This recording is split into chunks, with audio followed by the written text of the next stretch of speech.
to make it fit an A3 page. And what we want is for it to, an infographic, as we've seen, is a useful piece of content marketing. So part of the reason that we make this an infographic rather than an essay is so that you get used to making, so you can present information in a visually attractive way, because the point is to try and get people to share an infographic. Now, an infographic is not normally going to have 2,000 words of text. So you're not, obviously, you're not really creating like a nice little shareable thing that someone's going to post on social media. But that's the reason we get you to do it this way. So you've got some practical experience of creating a, trying to present information in a visually attractive way. Because creativity is just very, very important. Digital marketing is one of those, it's an unusual and exciting job because you need to know about, you need to be creative, but also know about strategy and also be good with numbers or be prepared to try and be good with numbers. So it encompasses all of those things, and so should the work that you do here. So structure, font size, visual attractiveness, making it very clear what you're talking about at what time. I would say that on the example that we've looked at, the Shein example, some of the text could be broken up a bit more with like subheadings and things like that. So just be aware that although that's a very good example, content-wise there's still lots of room for improvement. When you're trying to get the word count, what's probably going to be easiest is if you copy the text into another document to check the word count of it. So structure your infographic and then copy all the text into a Word document or Google Docs or something like that where you can get the word count. Or write each section in that document, get it exactly right, use Grammarly to make it nice and comprehensive, like to have good grammar, good spelling, and then copy those sections into the infographic and then change it around. So that would be a good way to do it as well. Again, don't print it out, just upload it to the assessment folder on my Beckett. Here are some more examples. These aren't the complete infographics, they're just the very visually attractive ones. This is another example that's very good. So this is from a couple of years ago. I'll just try and zoom in and have a look at this.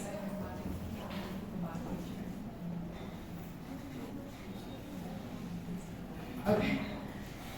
Yeah, so this is the. Oh no, wait, this isn't from a couple of years ago. This is like this is an example with like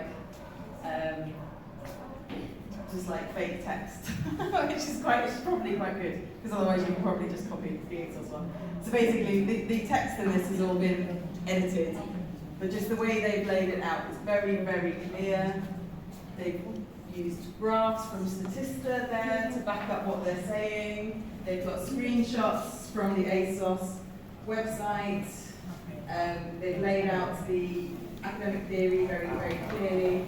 So this would be a very good example of your infographic. Very, and this example is it's in that assessment support resources folder, so you can see this example. And yeah, I would really recommend ending up with something very clear to read, because it also makes it much easier for those of us that are reading 60 of them and doing the marks if they're laid out nice and clearly like this.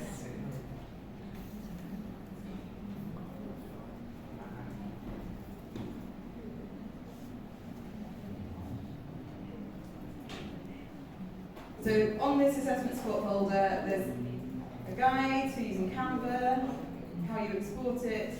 There's also a guide to using Easily, and a guide to using Infogram as well. So if you're using one of those three, then there's some good advice on useful resources to help you to do that. There's also a video that shows how to export it on Infogram, just because it can be quite tricky to follow this.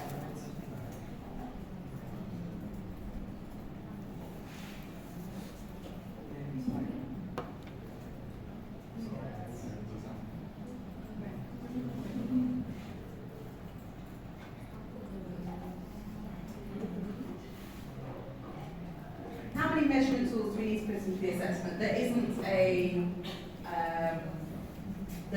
a sort of set number. What it just says is identify the most appropriate for evaluating the two digital tools. So that's up for you to be looking at what the most appropriate is. So you might reference 6 or you might reference 2. It depends on how you're sort of justifying what measurement tools you're going to use. So yeah, there's no set number for that. It's about justifying your choice. They're thinking about the metrics, the objectives, and what the actual measure of success is. So infographic A3, absolutely 2 pages. You'll have 2 pages in your infographic, one for the infographic, one for the references.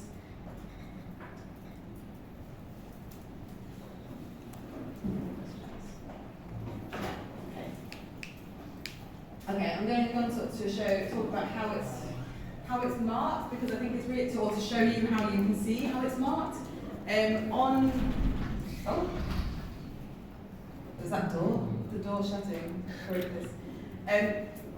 On the assessments area on My Beckett, it has the marking rubric, which will show you the difference between a first, a good pass, and a fail. So make sure you have a look at these and really think about these different weightings that we use to mark it, to make sure that what you're doing fits. So I think it's quite clear on that which elements are going to get you a high mark. The last thing I really want to talk about the infographic, for the moment, apart from keep sending in questions, I'm happy to go over anything as many times as you want. Is referencing. Where's that gone? It's an assessment support resources. Referencing support. So we'll have a look at this now.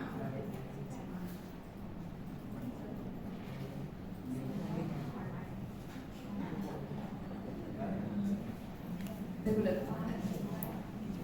done the Harvard referencing.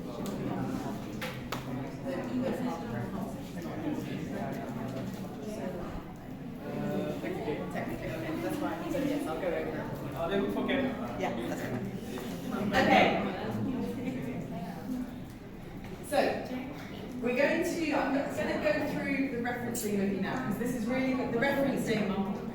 Mọi người ơi. Thank you. The referencing really will, actually being able to prove that you have used these resources and analyse your work using them is really, really important. This is an academic process that you're doing rather than just having fun looking at brand social media. So I want to take you through the Harvard referencing system. I know that you have done this referencing before, but I know that especially when you're in your first year, it can be quite tricky to get this right. This presentation is in the assessment support resources area, so you can look at it when you're doing your work to make sure you're doing it right. One thing that I really want to highlight before I do this though is that you really need to actually go and look at the resource when you're referencing it. If you're using for example, if you're talking about the privacy paradox, you can do that from the lecture slides, and it has the reference on there. But when you're if there's something that on the slide is just a quick reference to it, rather than really going into detail or having a full model, then you really need to go into the module reference list, into the reading list, and have a look, if you can, at that full text. As I mentioned at the start of this whole week, the textbook, Hanlon, you can read it online for free using the link. You can't download it, but you can read it and make notes online for free, and that is a really, really key one. It's very good for explaining what you're doing. So really go and try and look to make sure that you have a proper understanding of what it is you're actually referencing. So, what is referencing? It's how you acknowledge the sources you've used in creating your work, ensures that you get credit for your research, and helps avoid plagiarism. So make sure that you're not presenting someone else's ideas as your own. The key rules of Harvard referencing is that you should always read and follow any guidance on referencing you're given in your assignment brief or assessment instructions. So you've got those instructions to put the references at the end on the second page. Include the citations in the text as well as the reference list at the end of your work. So as I've said, it's really important to put that citation where you'd say like Hanlon 2022 within the text to make it clear what you're referring to. Don't just stick a bunch of references at the end and hope for the best. The purpose of the citation is to link an idea or the information in your text with the source that it came from. So it's not just quoting the words, it is actually where the idea has come from. The purpose of the reference list is to help the reader actually find the sources used. So the reference that you put in your work, it needs to help the reader find the source. So it needs to have all the information that's going to allow that reader to find that book or that web page, if you came from a web page. And you've got to ensure that the layout is consistent, which, if you follow the examples that we've got, they will be. So when we talk about the citation, that is the marker in the text to which shows what that specific bit of text is that it hasn't cut that where it's come from. Well, yes, sorry. I was reading something else at the same time saying that sentence. It is the marker that says what you just referred to has come from somewhere else. It's not your own idea. And it should be the author, their family name or the name of the organisation, and the year that it was published. The reference, however, so that's the citation, that's what's included in the text. The reference is what's at the end of the document on the second page, and that's got the full information about the source. The full details of all the sources used in your text are presented at the end of the piece of work in a reference list, alphabetised, so in alphabetical order, by family name of the author or name of organisation. It should begin on a new page titled Reference List.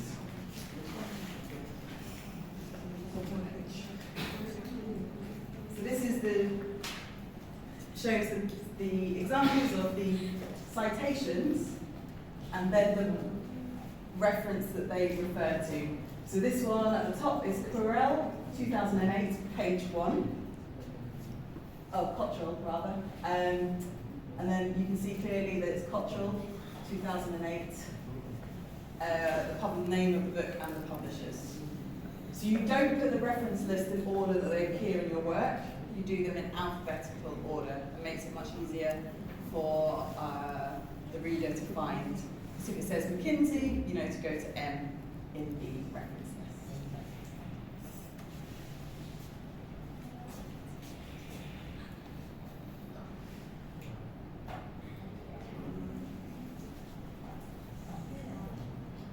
When you, the way they use citations is that as soon as you refer to a source, as soon as you do an idea from a source, put the citation in, and then use it again every time you use that source.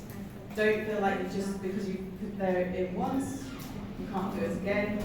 In that Sheen example, we saw that actually they refer to Hanlon 2022 twice in one paragraph.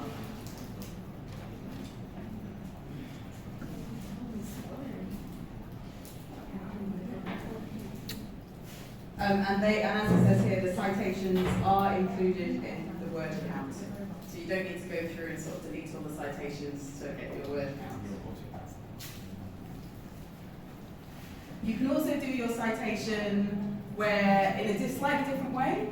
So if you were to say, as Hanlon if you were referring to something that Hanlon has said, rather than saying the idea and then brackets Hanlon 2022, you could say Hanlon 2022 says XYZ.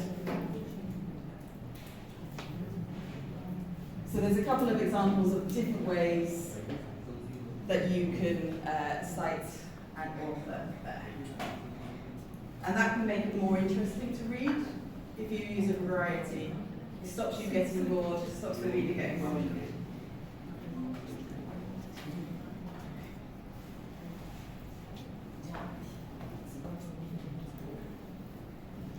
I must say that for the one you have to say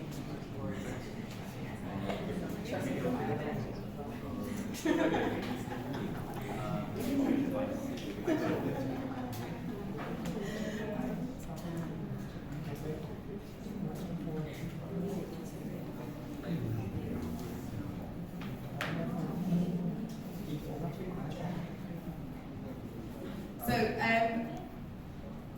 there are a couple of different ways to. Can we stop the memory?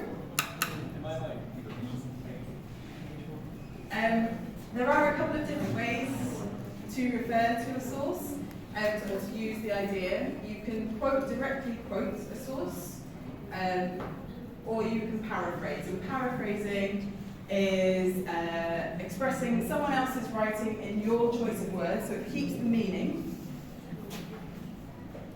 Mọi người ơi,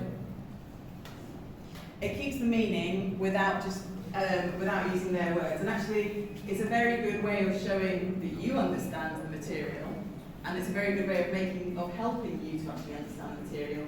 So rather than just taking a source and going, this looks like it makes sense for what I'm talking about, and directly quoting that source, if you rewrite it, paraphrase it into your own words, into your own tone of voice, then that's much more valuable. As it says here, paraphrasing is generally more highly valued by academics than direct quoting because it allows you to demonstrate a greater understanding of your source and helps you maintain your personal writing style and smooth flow of your essay. So it's basically you're keeping everything in your tone of voice rather than just suddenly having someone who writes completely differently to you. And that's when you do that, every time you're paraphrasing, it's really, really important to include those citations.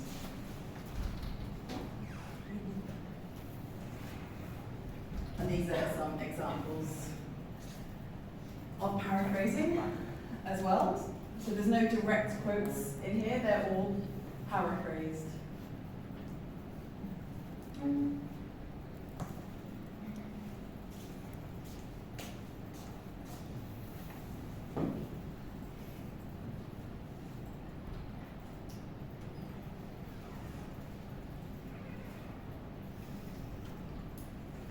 These are so here's the other type of quoting, when you use the actual words for the source enclosed in quotation marks. As it says here, use direct quotations sparingly. If you're going to use them, they need to be very short and relevant, and there needs to be a good reason for using them. For this infographic, I would say that you shouldn't be using a longer quotation of over 2 lines in length. So because of the format of this particular assessment, if you were to use a longer quotation of more than 2 lines in length, it probably it's going to, it's not really going to work in your infographic, because what you would do here is indent it in a separate paragraph in a block quote. It's going to take up a lot of space in your work, and when you've got this infographic, your space really, really matters. So you want every bit to count. So really try and avoid using longer quotations. If you do use any though as a short quotation, you must be in quotation marks, and it needs to have the author, date, and the page number that it's taken from in your citation. Like this.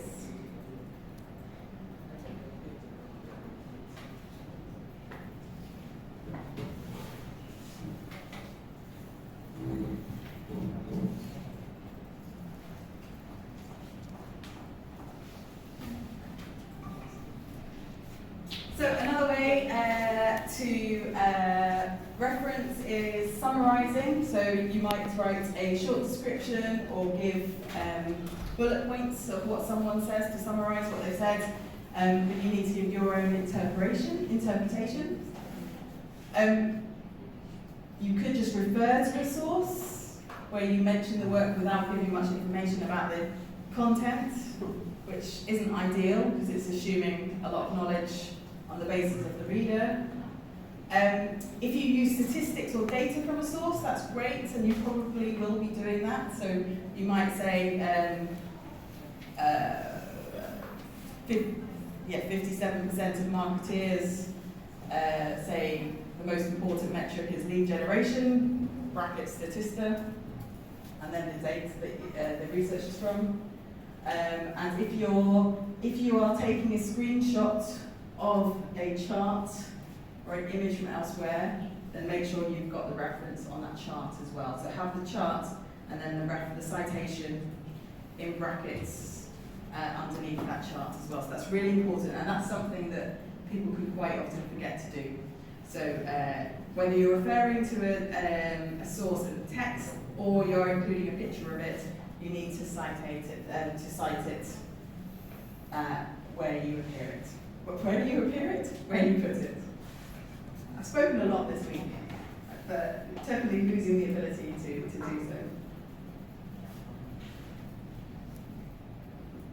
So this is just a nice little graphic, sort of showing how you should use your referencing. So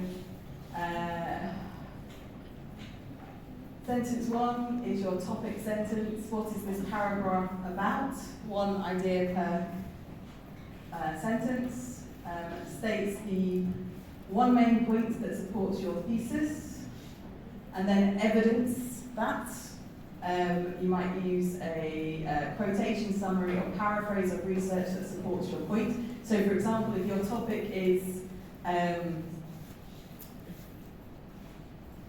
Zara should use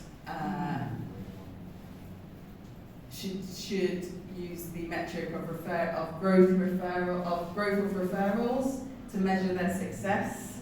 You might say this is because I'm just trying to remember who talked about it, but this is because Hootsuite says this is the best way to measure success, and then cite them correctly, and analyze the meaning. So how is the evidence related to your main points? So yes, that's a nice way to structure your audit, your recommendations.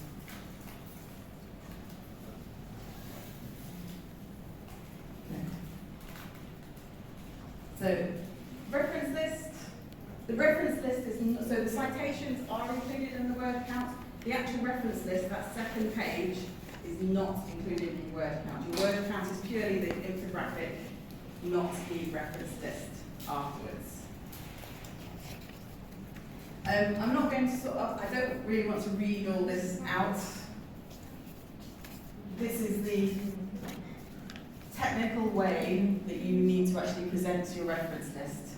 And part of making it easy for the reader to find the source is being very consistent in the way that you present your references. So things like putting the title in italics, using the initial of the writer's first name, putting all the authors in the order they appear on the source. We have helped with this by providing a module reference list that I'm going to show you, but if you use your own references, extra to what we've covered in this module, which is fine if they're relevant, then you need to make sure that you're also putting the references in a consistent style as the established module reference list. I'm going to answer a couple of questions that appear, and I'm going to answer them as well. In my booklet there is a link to Quote Unquote, which is a very good guide to Harvard referencing. It's been put together by the Leeds Beckett Library. So if you work through that, they've got some examples of how to do it. Then that's a really useful resource for you.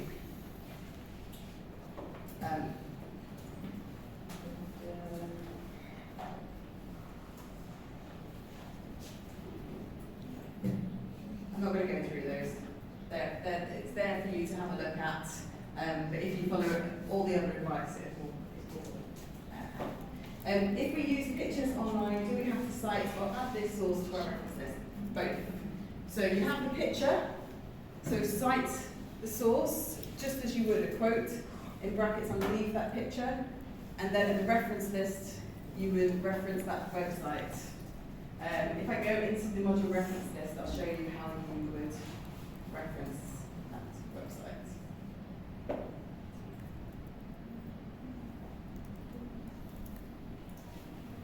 So, in learning resources, on the module on My Beckett, we have a module reference list.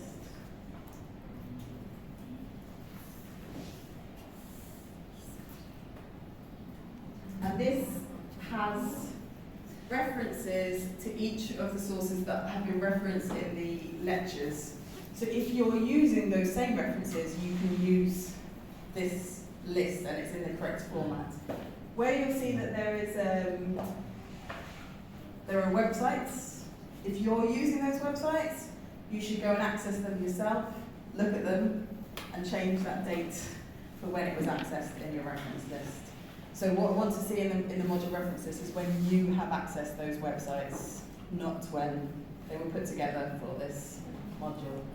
But this shows, it does show how you would reference a website. So if you're using a picture from so let's say you've gone to Zara's homepage and you're referencing, and you've taken a screenshot from it, the way that you can reference it is, let's find a general website on here.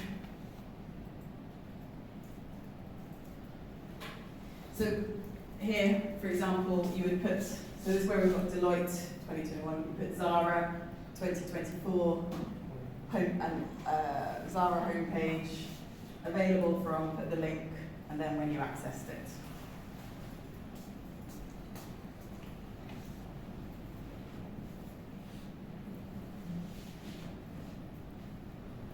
Right.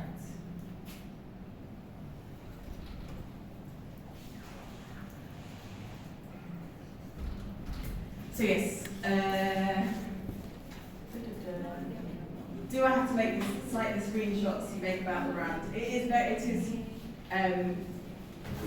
Yes, you won't necessarily see that on the examples, but it is very good practice too. Partly because homepages change. When you have analysed, audited their homepage, you need to say when it was accessed, because when it comes to marking, they might have completely changed their landing page, and if we go and have a look at it, and it's completely different, then we won't know that. So make sure you do cite screenshots from the brand as well. There was another question. Same with using pictures online, screenshots. And yes, you only need to submit your infographic. I'd love it if you had to present it. That'd be wonderful.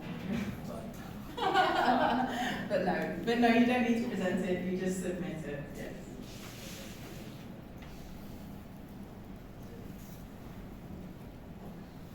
Okay. Any more questions at all about the infographic? Otherwise, we'll move on to the Google Digital Garage. Oh, great. Sorry.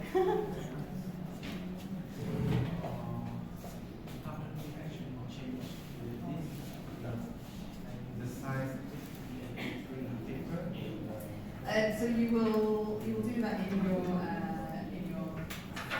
seminars. And I think it's in the file settings somewhere. I'll try it. But yes, you will be using it. You're experts in using